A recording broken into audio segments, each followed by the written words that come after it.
So, Internet, what do you want to talk about? Because, oh my God, the one and only Jordan G.O.D. live right here on Team GOR TV with this special Night 2 WrestleMania wrap-up edition of the Savage Era. And yeah, we really need to talk about that. And to add some levity to the proceeding, because you know what we ultimately got to get to, is I would like to take a moment to take care of a little errata from day one. According to my notes, because I'm down here on my phone and I'm looking at them, right? So, here are some small little tidbits that I missed. Would somebody like to explain to me why Rey Mysterio and Andrade needed help from Taylor Swift's boyfriend's brother and some black dude I don't know from a team I don't watch because I don't watch football, and the last time I actually cared about football when NFL Blitz 2000 came out? Yeah, that's the thing. We're not going to talk about it. I would ask you why, but then that would not matter at all. But still trying to figure out, I don't get Andrade swerve, but Taylor Swift's brother's brother and some black dude on the Philadelphia Eagles helped Rey Mysterio win a wrestling match. Why? See, I'm here. We going to talk about this because, see, yeah, it's one thing when Gronk's wrestling and you got basketball dudes in WWE. What is that game? 2K Battlegrounds. Yeah, that was a thing that no one played. But yeah, Damian Lillard is actually in that game. So we got basketball and football people inside of a wrestling game. Look, trying to literally understand why Taylor Swift's brother's brother, because this has to be repeated, some random black dude from the Philadelphia Eagles helping a Lucha Libre legend win a wrestling match at WrestleMania. Why? I don't know. I don't know. We're going to get off this subject because, again, looking at the notes, we have one more piece of errata before we get to the match card and go over all the stuff. It is not lost on me because I was so busy making jokes about an Austrian man who was weak to a child's tears, a Canadian white woman, the dude who should have turned heel, and the dude who sat up here and lost the match he was in for the U.S. Championship to the YouTuber. That reign ended at 666 days. Not lost on me. But we have a new age of Gunther to look forward to. So I'm not all that worried. Congratulations to Sami Zayn. That literally, it took all of that to beat an unbeatable monster. But again, we talked about it last night. Better booking than Oscar ever got. So we're going to leave it there. However, let's get to work now. Can I have my match card, please? Why? Thank you kindly. So yeah, this was a thing. Yes, it was. You can bring it back to me now. Nice flash cuts, because that's what the kids like. Boom, boom, boom, boom, boom, right? See, when you have damn near a whole day to sit and have things to do, to think about what you're going to say, to quote a great video game, yeah, that makes sense. Let me explain how a little bit of this makes sense without to ruin the rest of this. So, let us remember the end of night one. There needs to be bloodline rules. And now that we are at way past the moment of understanding what literally bloodline rules really actually meant, you really don't get the same exact movement if Seth don't get dirtied up in the tag team match for Drew to win it, for then Drew to sit up here and to get punked by the voice of the voiceless, get hit with the cash, and then lose the title in 5 minutes and 45 seconds after winning the bitch. And I'm like, again, I said it last night in the prediction show. I really thought they was really going to go full WrestleMania 31. Like, literally have Seth beat down. Drew hits him with a Claymore. Here comes Senor Money in the Bank. Senor Money in the Bank. And he was going to come in, had the Judgment Day, just lay the squad out, cash in and win it just like Seth did in that full poetic motion. The CM Punk hits you with a cash because you talking shit, bro. And Damian Priest takes advantage is the same thing, but technically better, but hits different when you literally think about how Seth was involved in Bloodline Rules later. It's all this full circle storytelling, and you've got to love it. The match, regardless of its ending and its ending, was you literally had to tell the story. We're going to be seeing that a lot here today about overcoming the odds, or Seth making an attempt to overcome said odds when we all understood what it was going to be. The swerve would have literally been if Seth would have beaten Drew in that condition and then got cashed in on, which you equally have the whole poetic justice thing when you really think about it like that. Equally, because Brain is with me now, I am glad Drew lost the title this way. I'm glad, because here's the truth. Drew was right the whole time. He was literally carrying the company when no one was in there watching you wrestle, bro. And it's like, for him to have that moment, to squander it because of a lack of maturity, that is perfect storytelling with everybody involved. I knew it was going to be some super levels of fuckery when CM Punk is commentating the match, so you know he's going to be involved in it somehow. You just know. You just know. The wrestling match happens as it does. I really thought that Drew was going to lose simply by taking his eye off the ball, and Seth was like going to roll him up or something crazy. But what we got was even better. That's all I can really say about that. That's all that can be said. So about that whole disillusion of the Judgment Day thing, that's going to be interesting now, because it's like when I made my predictions about how this affects the Judgment Day in the short and long term, I don't think at this juncture you can try to get a babyface Damian Priest out of that. I don't think so. I'm like, you literally still technically, when you really think about it, when it comes to the balance of where G.O.D is, yes, Awesome Truth, A-Town Down got the tag titles, but the Archer of Infamy is the World Heavyweight Champion, with Mommy retaining. So I'm guessing, so we all know what that means. Seth and Becky finna go home and go take care of their kid, and Becky might read that bedtime story to that child or whatever, I don't know. But we know that. We also know because of Bloodline Rules, somebody else is taking a break. So we'll talk about that when we get there. But in thinking about and understanding that this is wonderful storytelling, and that's probably going to be a thing I'm going to repeat. And I need to bring up my notes because my phone said you were closed too long. So bringing up my notes. Okay, we're good. Can we jump cut? Actually, let's try something because I'm messing with scene transitions in the middle of the video. So how is this going to look? Well, we do what we can. So next match graphic, please. Okay, have you absorbed this? Because I'm going to bring it back to me. I just want to make sure that you, ladies and gentlemen of the YouTube world, have absorbed this, because my God, we gotta talk about it now. Hello, me again. Here is what the notes say, and I quote this. This match was worse than when Seth Rollins curb stomped Big E on Martin Luther King Day.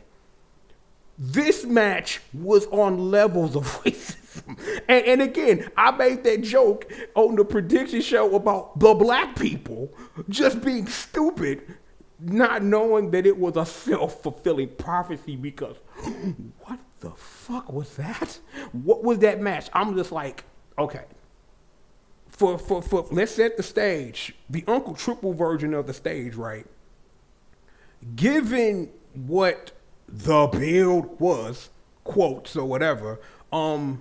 The final solution, because that's what we're calling them now, because we're going full WCW joke on this. I'm going in. The notes say I gotta go in. I'm going in, right?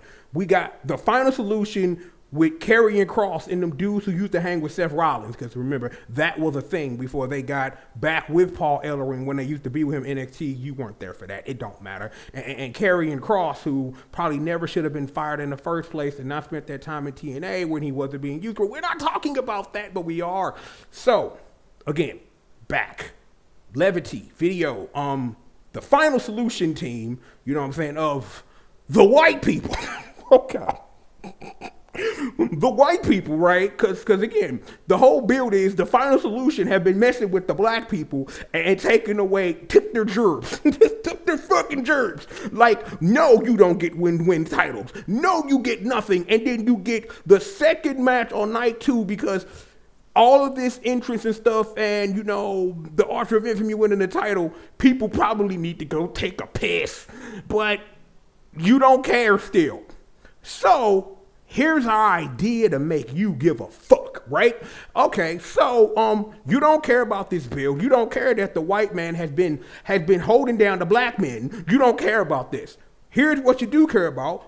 Bubba Ray Dudley's the special guest referee because we're referencing ECW on accident purpose, but you're not supposed to realize that. It's okay. Don't worry about it. It's still good. It's still good. And also, I'm going to go back to something, but go forward first. So, we've established so far, the final solution team has been holding down the black men because racism allegedly, right? Because this is wrestling. We can do that. Bubba Ray Dudley comes out because EC-Dub. Then Uncle Snoop from Tekken Tag Tournament 2 come out. And he's like, yo, this match is sponsored by me and Dr. Dre's liquor because we can't get no more racism than this, because I really literally thought the height of our racism this weekend was we have a horse fight in NXT sponsored by Knuckles the motherfucking Echidna, okay? So the levels are already down the fuck here, okay? We're already here with this shit, swear to God. Here, right? We're here. So, you still don't care about this build. Do you care about Bubba Ray Dudley? Maybe. Great podcast. You should go listen to Busted Open. Do you care about Uncle Snoop? Well, the CEO, you know what I'm saying, is over in AEW, so how much do you really care about your WWE Hall of Famer? And if we're going to quickly talk about Mercedes Moné for 2 seconds, the only part she really needed when she got that new team was the first part, because that second part was bad, but that's more of our With the Savage era. When I was talking about that, we'd be talking about that. We're off topic anyway. Again, levity here. You still don't care that the white man is holding down the black man, and we've introduced another white man who references a company who is extreme, and we have Snoop Dogg parading his liquor while he's on commentary.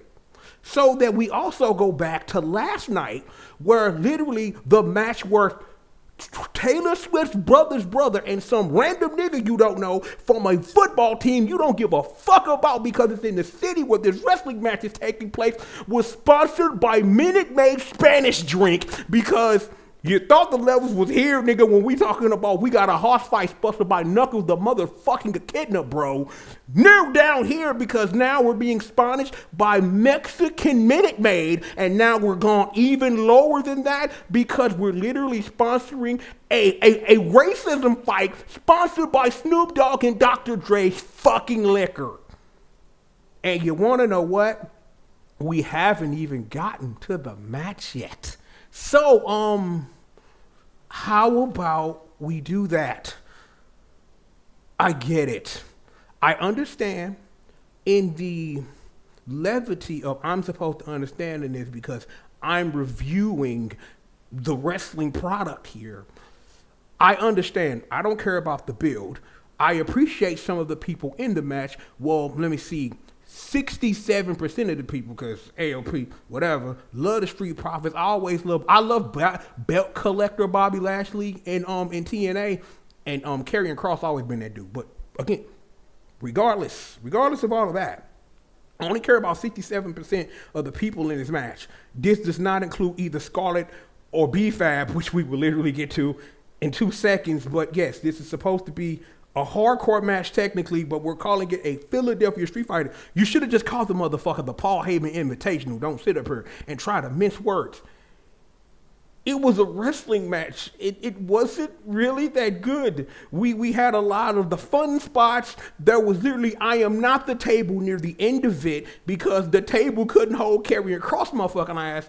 And Scarlett literally with the worst trash can shot in fucking history for them to follow up with B-Fab hitting her with a kick and hurting her fucking self. Why are you making me watch this bullshit? Okay? So we invoke the what's up, we do all that, liquor, and the wrestling match is finally over. We're not even going to discuss it anymore. The whole levity and the point of the joke was to discuss how racist this was because in my own mind, I see racism. I think it's funny. It's probably not, and people are probably going to be pissed, but fuck you, pal. I don't care. We're done. We're done talking about this ECW thing that wasn't an ECW thing that featured an ECW wrestler, a rapper's liquor, and bad trash can shots, and just a match no one cared about. I am, however, glad the black people won. Maybe with this restructuring of the tag team division, maybe we could put the belts back on the Street Profits. I don't know. Figure out something. I was gonna say something else, but I'm not gonna say that because that would be wrong. Because, no, hell, I'm saying it because we're here. Crime Time should have been the tag team champions at some point. That's where we're leaving at. Please bring back the match graphic before I say something else. Please. Next, please. Yeah. Yeah, bring it back to me, please. Oh, hello, I'm back. So, thank you, Jesus. Thank you, Jesus Christ, Lord in heaven, that was not a repeat of WrestleMania 32. We could talk about WrestleMania 32. Hell, I remember forever ago, I think I wrote a blog about that when blogging was a thing, that before, I should have been making video content about what I wrote about. I wrote about how WrestleMania 32 and how that match between AJ Styles and Chris Jericho was bad. Because it was, and not because it was bad because it was wrong for you to book. So let's just make sure we understand that, okay? So, AJ Styles, L.A. Knight, yeah! Okay, we here, okay, so, L.A. Knight can wrestle. AJ's one of the best in the business. You get a match sponsored by Slim Jim. So, on the we sponsor shit in wrestling matches, not including a match that includes somebody's water who's literally the U.S. champion right now, which technically doesn't count. So let's remember where our scale for measuring how fucked this is. Hoss Fight, sponsored by Knuckles the Echidna. Mexican Lucha Libre match, sponsored by Spanish Minute Maid. The ECW hardcore match that wasn't a hardcore match, sponsored by Snoop Dogg and Dr. Dre's Liquor. Snap it to a Slim Jim's about here, okay? We're here with this, okay? We are right here because this is fine. I'm glad that they were able to find somebody to push meat sticks. No homo. So, we're getting that out the way. Somebody's going to be mad that I say it because it's 2024. You don't say that, but I do because fuck your punk ass. Anyhow, so, yeah. The only thing I have to say about this match is two great wrestlers went out, had great wrestling match. That is all that literally needs to be said about that, and I will stand by my statement.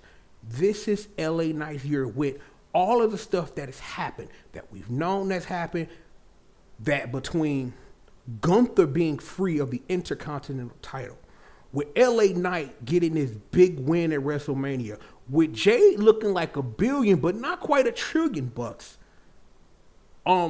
That thing that I literally cried tears over about the internet in that video that I made this morning, the future's bright, and the future's bright within stars like LA Knight, and shout out to AJ Styles, because like, that man can get a great match out of anybody, because that's why he's one of the best to ever do it. And if you don't think so, you are a fool.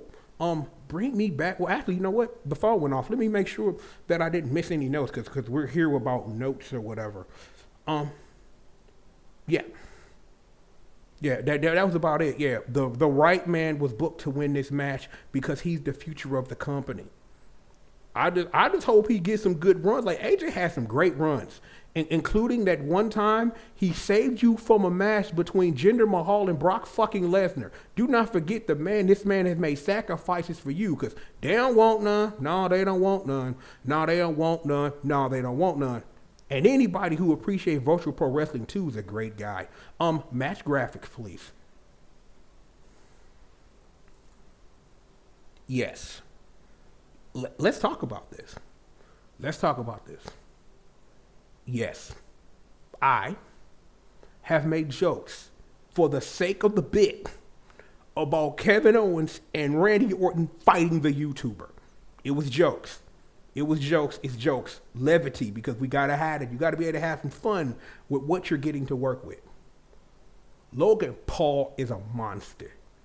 Like, when I sat up here and said those names I just said, the whole LA Knights, the Gunthers, the Jades, the Logan Pauls. The Logan motherfucking Pauls, bro. Again, you were gonna get something out of that match regardless because you got two of the best to ever do it in KO and the legend from my hometown, that boy Randall Orton, sitting up here hitting with them RKOs. You was going to get a great match out of Logan regardless. But here's the thing. Logan Paul didn't need Kevin Owens and Randy Orton to carry him to have a great match. He had a great match because Logan Paul is a great wrestler and he has nothing but infinite upside potential to be one of the best to do it in this renaissance era of the Paul the Game Levesque guy. So that is about that. In other news, I still think ISO Speed's dead. So I hope somebody grabbed that nigga's body. Cause Randy Orton laid that ass out, bro. Laid him out, RKO. And I'm glad that every time Logan Paul bring one of the dudes in a suit, they get laid out somehow. So it's like, it's wonderful for everybody all around. I'm just like, this was a tried and true test moment for the Logan Paul experiment of understanding that, we done got some great moments, some great things out of him. And again, because like I said, Logan Paul in this space is a wrestler of infinite potential.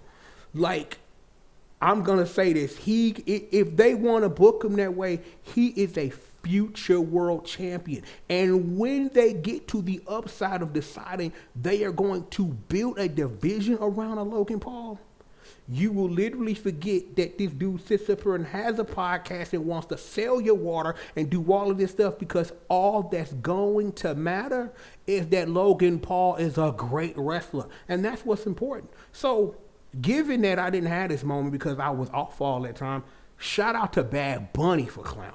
Shout out to him for doing his thing. Like, cause when he was going out there, putting in the work, like him and Damian Priest in that Puerto Rican street fight work. And I'm like, the thing was, that was more of, you had somebody like Damian Priest to help Bad Bunny to carry him to a great match. And I don't even want to say he got carried in that match, but I really think that he got a great match out of Bad Bunny that he probably wouldn't have been able to get out of somebody given the situation that they were putting in the match they had to put on. But again, I will say it. Logan Paul is a wrestler of infinite potential. Give it a couple of years, he's going to be a world champion. I don't know if you ever going to have him like win a Royal Rumble or something, but give it a year or two. They're going to put him in an elimination chamber because he is a guy that you can slide into a moment if you need to make a last minute pivot for like a real title situation. Because we knew when he faced Roman, though, you know he wasn't going to win. But to know that he was put in that type of caliber match that soon shows how much trust they had in him. And all I can do is respect that, if nothing else. The match was great. Logan Paul showed out. I'm like, I love KO and Randy Orton on the golf cart. That was dumb as hell. So, man, you got to love it, though. But, yeah, give it up to Logan Paul, man. Like, I want to see more from him. I want to do nothing but see more from my guy. Please bring me back the match graphics. I don't even think I need the notes for this. I don't, because I know the notes are what the notes are. I know what the notes say. So, Io Sky and Bayley.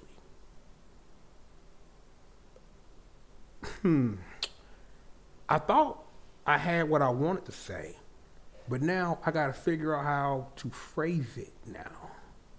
So, let's see. Let's see. See, I'm still thinking. Still trying to get it to run. So, okay, Brain, that's a good starting point. I was surprised Bayley won the Royal Rumble. I like when I really think about like when I really didn't have a pick at the time for real for a woman to win the Royal Rumble. But one of the thoughts I had is, what if Rhea won the Royal Rumble as the champion without defending it like they had to do Roman Reigns like 50 million years ago? You probably don't remember that program. That was before he became your tribal chief and you gave a shit the man existed. So don't mind me. It's fine. But again, like I said, I don't remember like what I thought about the Women's Royal Rumble last year. I don't. Well, technically, it was this year because it was in January. It's not last year, this year. Anyway, again, I did not see Bayley winning the Royal Rumble because I knew the end result was there was no end result because at that time, actually, you know what? Because again, I am trying to sit up here and remember. Because again, I am trying to remember. Because was Bayley winning the Rumble before or after Damage Control betrayed her? Because I don't quite remember. I don't, and my notes probably should have said that, and now the notes are betraying me because I'm having this thought and don't remember. So, let's just put that in the box, throw that aside. Does it matter? Not really. Bayley won the Royal Rumble. The story you wanted to tell was she get betrayed by the homies, and she sits up here and go puts out a gutsy match, and she beat Io Sky in a wild one. Because not only was that a moment for Bayley to overcome, that was for any Io Sky doubters that thought that when she won the title that there was something wrong, because there were complaints, because I saw those complaints like, why they sit up here and get Io the belt, She sat up here and put up a moment with Bayley on the grandest stage of them all. You can't deny it. But Bayley is the new champion, and it's like, I really think that when it comes to that old women's revolution stuff, we can close the book on that now. Because again, they'll still drum it up. They'll still talk about it. But I really think that now everybody in that whole thing has had their moment to shout on the grandest stage of them all. We need to go put that book in the shelf. Because it is what it is. Everybody is doing a thing and thriving in their own way, regardless of where they are or what they're doing.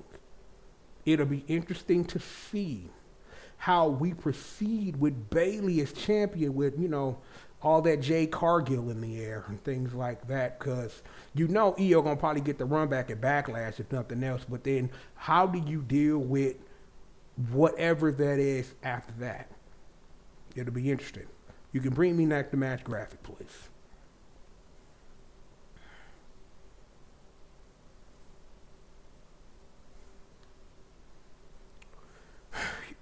Yeah, we got to do it. Got to talk about that. He finished the story. No chickens were thrown. And everybody and their mama got involved. Because now we get to put this whole chapter to bookend this whole Cody Rhodes story to a close. we have to remember something. We almost didn't have this.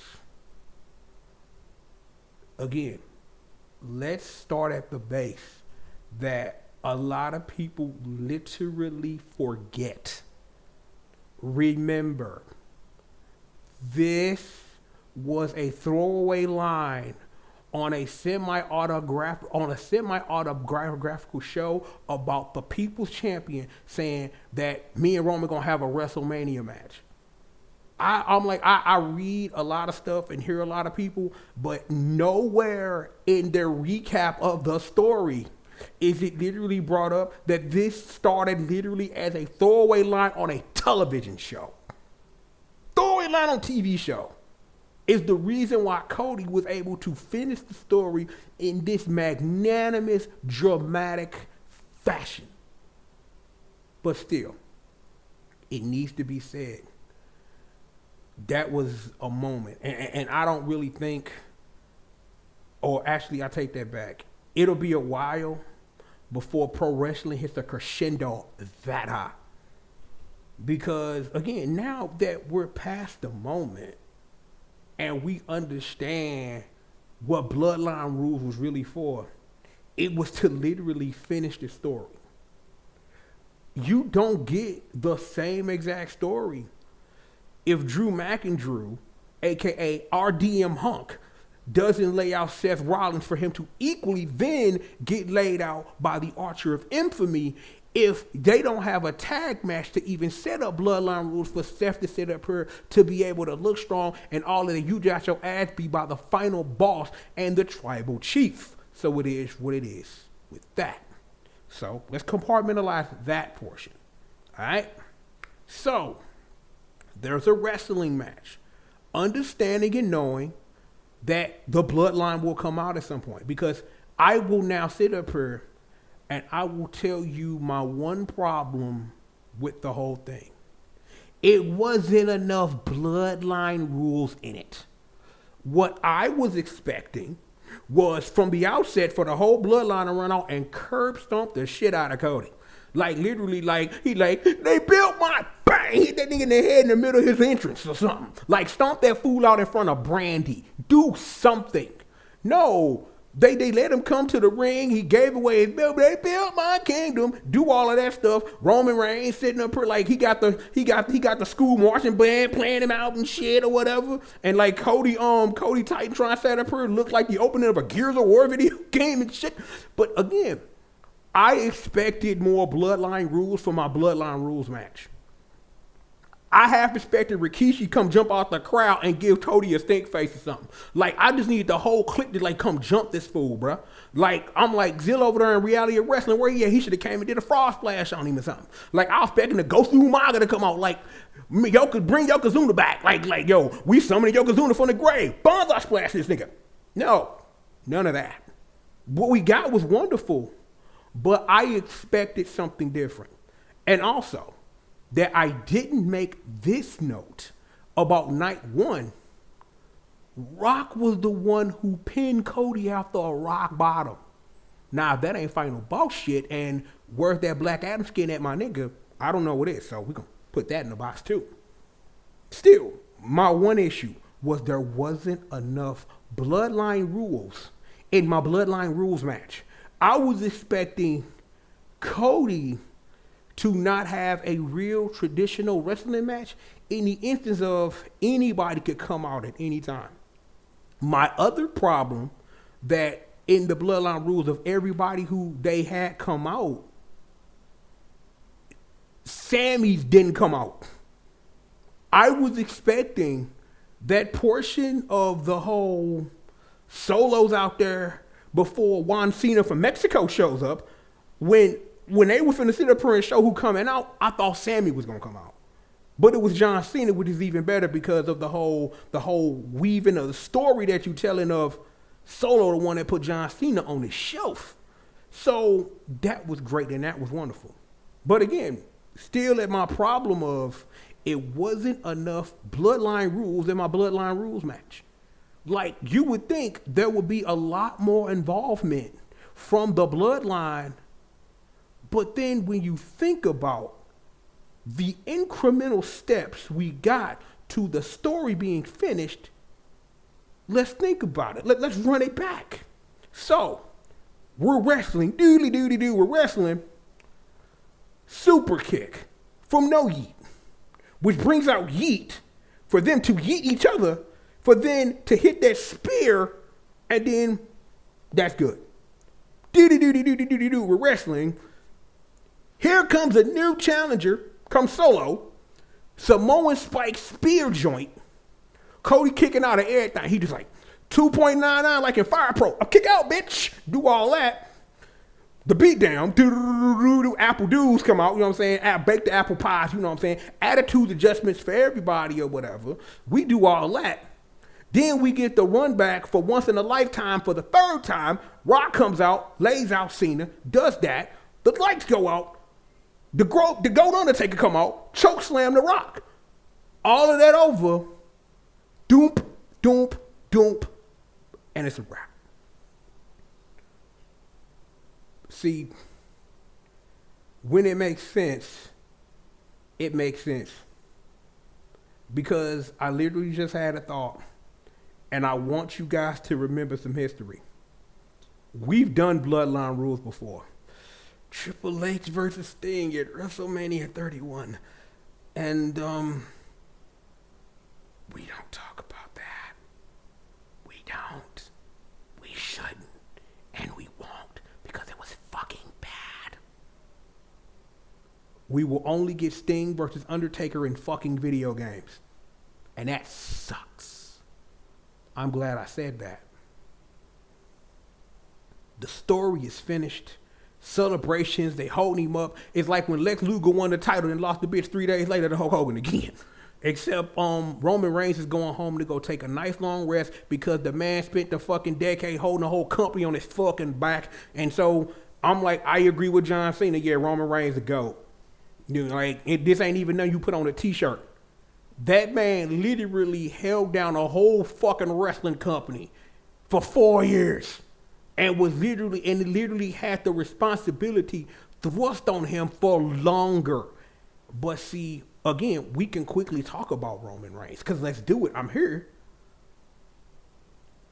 You have to understand that chair shot to his back, which was, of course, that part that I forgot, that when Seth Rollins came out on one leg to sit up here and clack him, you know what I'm saying? He ended up getting done in too, the whole Shield thing when The Rock was out there before, Undertaker thing, but still. That chair shot to his back, which ended the Shield, sent him, Jon Moxley, and Roman on weird trajectories. If we're quickly going to talk about Jon Moxley for 2 seconds, I'm glad he's happy doing his thing, coming out the Wild thing. You do that. You do that. You do that over there, bro, that you had at. Again, I've heard the comparisons, and given this, let me scratch my ear for a second. Given this, it is true. Roman is the Hulk Hogan of this whole thing, and you got a great Randy Savage in that boy Seth.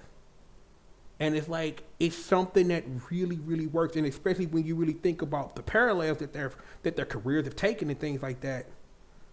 That Roman was the guy who they shouldered the responsibility on, and Seth was the one who wanted the responsibility.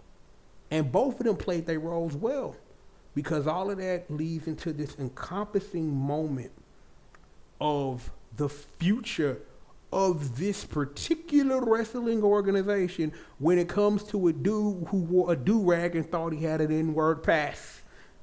That's just what it is. Here is where I can put a book in on all of this. I am glad, I am excited for the future of World Wrestling Entertainment when it comes to doing things in relation to pro wrestling. This move to Netflix is going to be good because they ain't got to worry about the censors no more. No USA, no nothing. You're not moving back to Spike. You're going to be on the channel where I can sit up here and watch JoJo's Bizarre Adventure, my nigga. So it's going to be all good. Say all the curse words you want. Sit up here and get another belt that say Mama Rose and sit up here and put some blood on it. Do all that. Do whatever you want to do. It's gonna be wonderful. It's gonna be wonderful. So, like I said in that video last night, I'm gonna say right now, pro wrestling fans eating good. No, hell, I take that back. We eating great.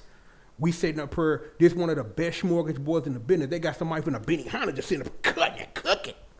Like sitting up here, you got the best pâtissiers in there sitting up here making all the sexy desserts you like. It's like, yo, you got your moms and your aunties and them in the kitchen cooking up the soul food, bro. I'm like, yo, you got that Mexican squad that's sitting up here making those street tacos, the illegal ones that you know be fire.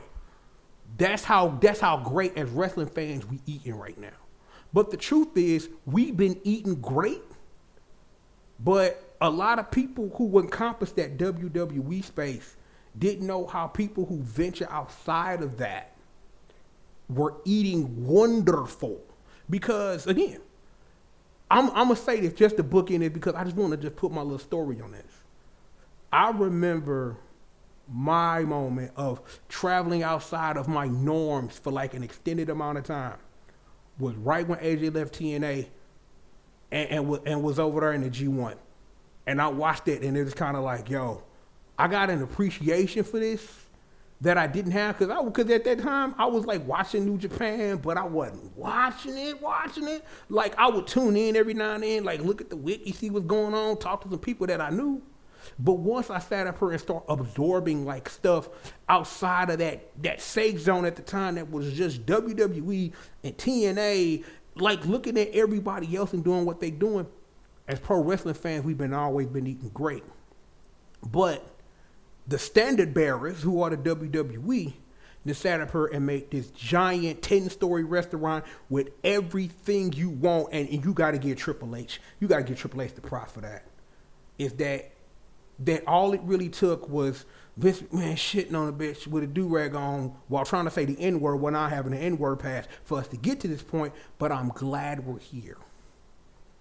So, eat good, wrestling fans. Eat great. Eat wonderful. Just fucking eat, all right? Just eat. Just eat to your heart's content, my brothers and my sisters. Or whatever you are in this stuff that we love. Eat.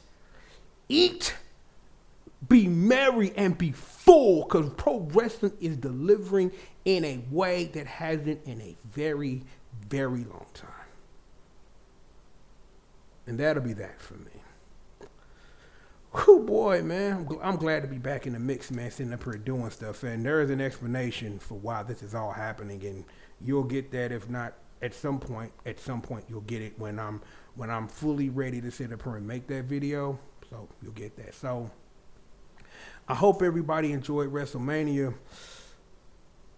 If y'all want to see what I got to think about the Raw after Mania, put that in the comments. Let me know. Like, if y'all really want to know what I think about, like, looking at the trajectory, because I was thinking about doing something about watching the Raw, SmackDown, and NXT's after Mania just to see where things are going. Because again, really quickly, the only real thing that I'm interested in that you're not gonna be surprised to hear about, I'm trying to see what's up with Ilya and Trick. That's like the thing for me right now. Yeah, Cody finished the story. Jay looked like $1 million. LA Knight's on his way. All this stuff is popping off and going on. But I am interested in the program that is about to develop between Ilya Dragunov and whoop that Trick Williams. That's what I am interested in, and I can't wait for NXT this week because I need to know. I'm like, NXT got me right now. Like, I'm in this, but still Stand and Deliver still on my brain, bro. Stand and Deliver still on my brain. I need to see that Ilya Trick. I got to get that.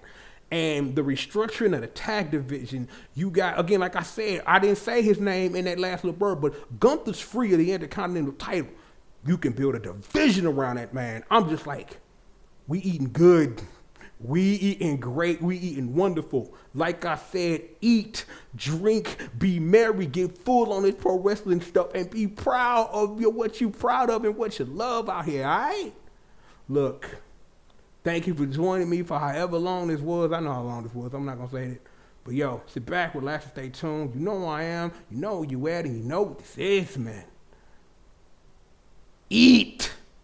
I am begging you, Uncle Triple begging you, for all my pro wrestling fans out there, yo, we in a renaissance, we in a moment. Because finally, that thing that they say you should watch is catching up to that stuff that if you win it, that you know that where you should have been at. It's going to be good, and it's going to be a good old time. So, sit back, relax, and stay tuned, man. We've got plenty more show for all of y'all. We've got it right here, right after these commercial messages. Ooh, got it out without choking. See, we're getting better at this. But seriously, more show for all of y'all right after these commercial messages.